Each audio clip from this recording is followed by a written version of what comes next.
Ich berichte hier live aus Pennsylvania und aus einem der letzten Vorposten, letzten Nester der deutschen Revolution, der deutschen Rebellen in den Wäldern von Pennsylvania.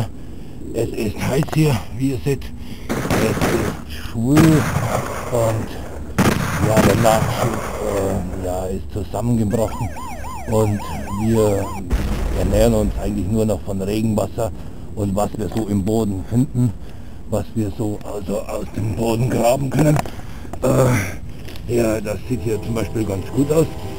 Hier habe ich gefunden, und zwar das ist Schwarzwälder Schinken, ja, und da man kann wieder leben einen Tag oder zwei. Ansonsten, trotz der widrigen Umstände, wünschen wir dem Werner Köhler in Zimbach am Inn einen Happy Birthday. Alles Gute zum Geburtstag, Werner, mach weiter so und ich hoffe, du kommst bald zu uns zurück, zu den Rebellen in Hanover, Pennsylvania, dem letzten deutschen Outpost in den Wäldern von Pennsylvania.